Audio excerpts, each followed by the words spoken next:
ओम नमो भगवते वासुदेवाय नमः। स्वागत है आप सभी का मेरे यूट्यूब चैनल पर। मैं हरिओम शर्मा आज आपको भादो मास के उद्यापन की विधि बता रहा हूँ। दृढ़ धनवा बोले कि हे ब्राह्मण देव, हे मुनि, आप कृपा करके मुझे भादो मास के उद्यापन की विधि बताइए। इस महीने की जब हम कथा सुनते हैं, भगवान विष्णु का पूजन करते हैं, तो किस प्रकार से हमें उद्यापन करना चाहिए। वाल्मीकि मुनि बोले कि जिस प्रकार से कार्तिक मास व पुरुषोत्तम मास में उद्यापन किया जाता है, उसी प्रकार से इसमें भी उद्यापन किया जाता है। जिस प्रकार से पुरुषोत्तम मास के कृष्ण पक्ष की चतुर्दशी, नवमी, अठवा, अष्टमी को उद्यापन करना होता है, आप कर सकते हैं। उसी प्रकार से इस महीने में भादो मास में भी आप उद्यापन कर सकते हैं। इस पवित्र मास में प्रातःकाल उठकर यथा उपलब्ध पूजन के सामान से पूर्वा की क्रिया को कर एकाग्र मन होकर सदाचारी विष्णु भक्ति में तत्पर स्त्री सहित ऐसे 30 ब्राह्मणों को भोजन कराए। अगर आप 30 ब्राह्मण को भोजन ना करा सकें तो आप एक ब्राह्मणी को भी भोजन करा सकते हैं। 30 ब्राह्मण का भोजन कराने का मतलब है कि प्रतिदिन एक ब्राह्मण के हिसाब से भोजन कराना। हे भूपते, अथवा यथाशक्ति अपने धन के अनुसार 7 अथवा 5 ब्राह्मण को निमंत्रित करें।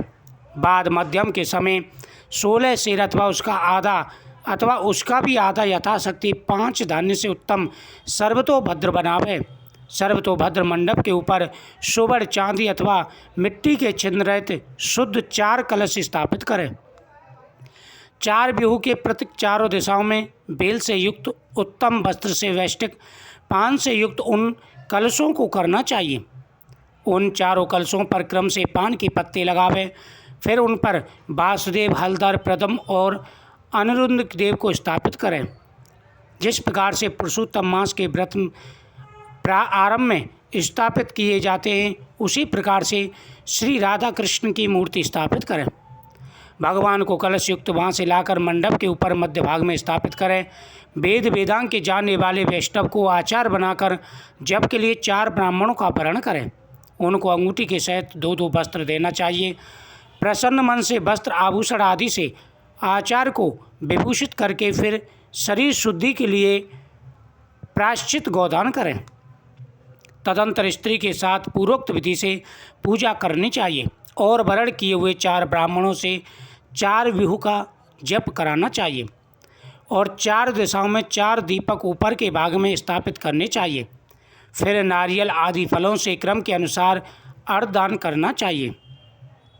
घुटनों के बल से पृथ्वी में स्थित होकर पंचरत्न और यथालप्त अच्छे फलों को दोनों हाथ में लेकर श्रद्धा भक्ति से युक्त स्त्री के साथ हर्ष से युक्त हो प्रसन्न मन से श्री हरि भगवान का स्मरण करता हुआ उन्हें फल अर्पण करें।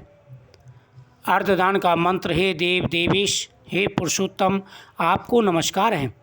हे हरे, राधिका के साथ आप मुझे आशीर्वाद दें और मेरे इस अर्घ को स्वीकार करें। हे माधव, जिस प्रकार से मैंने पूरे महीने में आपकी कथाओं का श्रवण किया, आप मुझे आशीर्वाद प्रदान करें। इस प्रकार भक्ति के साथ राधिका के सहित भगवान विष्णु का, कृष्ण जी का पूजन करें। कृष्णाय वासुदेवाय हरे परमात्मने प्रणत कलिशनाशाय गोविंदाय नमो आदि मंत्रों का जाप करें। इसके बाद उनके मंत्रों से तर्पण और मार्जन करें। बाद में राधिका के सहित पुरुषोत्तम देव की आरती करें। अब नीराजन का मंत्र कमल के दल के समान कांति वाले राधिका के रवण कोटि कामदेव के सौंदर्य को धारण करने वाले देवेश का प्रेम से नीराजन करते हैं। अतः ध्यान मंत्र: अनंत रत्नों से शोभायमान सिंहासन पर स्थित अनंत ज्योति स्वरूप वंशी शब्द से अत्यंत मोहित ब्रज की स्त्रियों से घिरे हुए, इसलिए वृंदावन में अत्यंत शोभायमान राधिका और कौस्तुभ मणि से चमकते हुए हृदय वाले, शोभायमान रत्नों से जड़ित किरीट और कुंडल को धारण करने वाले आप नवीन पीताम्बर को धारण किए हैं। इस प्रकार भगवान विष्णु का ध्यान करें। फिर राधिका के सहित पुरुषोत्तम भगवान को पुष्पांजलि देकर स्त्री के साथ साष्टांग नमस्कार करें। नवीन मेघ के समान श्यामवर पीताम्बरधारी अच्युत श्रीवत्स चिन्ह से शोभित उरस्थल वाले राधिका सहित श्रीहरि को मैं नमस्कार करता हूँ। ब्राह्मण को सुवर्ण के साथ पूर्ण पात्र देवै। बाद प्रसन्नता के साथ आचार्य को बहुत सी दक्षिणा देवै। सपत्नी आचार्य को भक्ति से वस्त्र आभूषण से प्रसन्न करें। फिर ऋषियों को उत्तम दक्षिणा दे। बछड़ा सहित वस्त्र सहित दूध देने वाली सुशीला गौ को घंटा आभूषण से भूषित करके उसका दान करना चाहिए। तांबे का पीठ, सुवर्ण का श्रृंग, चांदी के खुर से भूषित कर देवे। घृत पात्र देवे और उसी प्रकार से तिल का पात्र दे। स्त्री पुरुष को पहने हुए उमा महेश्वर के पृथक वस्त्र का दान करें। 8 प्रकार का पद देवे और 1 जोड़ा जूता देवे। यदि शक्ति हो तो आयु की चंचलता को विचारता हुआ वैष्णव ब्राह्मण को श्रीमद् भागवत दान करें। इसमें देरी नहीं करनी चाहिए। श्रीमद् भागवत साक्षात भगवान का रूप होता है। जो वैष्णव पंडित ब्राह्मण को देता है वह कोटि कुल का उद्धार कर अप्सरा गणों से सेवित विमान पर सवार हो योगियों के दुर्लभ गोलोक धाम को जाता है। हजारों कन्यादान, सैकड़ों वाजपेयी यज्ञ दान के साथ क्षेत्रों के दान और जो तुलादान आदि 8 महादान हैं और जो वेद दान हैं वे सब श्रीमद् भागवत दान की 16वीं कला के बराबर नहीं है। इसलिए श्रीमद् भागवत को सुवर्ण के सिंहासन पर स्थापित कर वस्त्र आभूषणों से अलंकृत कर विधि पूर्वक वैष्णव ब्राह्मण को देवे। कांसे के 30 संपूर्ण में 30 मालपुआ रखकर ब्राह्मण को देवे। हे पृथ्वी पते, हर एक मालपुआ में जितने छंद होते हैं उतने वर्ष पर्यंत बैकुंठ लोक में जाकर वास करता है। योगियों को दुर्लभ निगुण गोलोक को जाता है। जिस सनातन ज्योति धाम गोलोक को जाकर नहीं लौटते 2.5 सेर कांसे का संपुट कहा गया है। निर्धन पुरुष यथाशक्ति व्रत पूर्ति के लिए संपुट दान करें। हे नराधिप, निमंत्रित सपत्नी ब्राह्मण को भादो मास में भगवान के समीप संकल्प करके बैठावे और प्रार्थना करे, हे कृष्ण, हे जगन्नाथ, हे ईश्वर, मेरी समस्त लोक तथा परलोक की कामनाओं को शीघ्र पूर्ण करें। इस प्रकार गोविंद भगवान की प्रार्थना कर प्रसन्नता पूर्वक भादो मास में भगवान का स्मरण करता हुआ स्त्री सहित सदाचारी ब्राह्मण को भोजन करावे।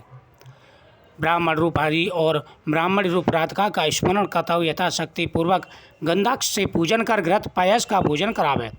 व्रत करने वाला विधि पूर्वक भोजन सामान का संकल्प करें। अंगूर, केला, अनेक प्रकार के फल उनको दान करें। इस प्रकार 6 रसों से युक्त 4 प्रकार का भोजन सुगंधित पदार्थों से वासित गौरस परोसकर कोमल वाणी बोलते हुए उनको भोजन करावे। हे राजन, जो व्यक्ति इस प्रकार से उद्यापन करते हैं उनकी सभी मनोकामनाएं पूरी हो जाती हैं। लास्ट में भगवान के सामने हाथ जोड़ करके मंत्र बोले, मंत्रहीनम क्रियाहीनम भक्तिहीनम जनार्दन यद पूजितम मया देवम परपूर्णम ततस्तु मे। हे प्रभु, मैं मंत्र पूजा विधि कुछ नहीं जानता। जिस प्रकार से मैंने उद्यापन किया है आप मेरे उद्यापन को स्वीकार करें। इस प्रकार से करने से महीने का पूरा पुण्य फल प्राप्त हो।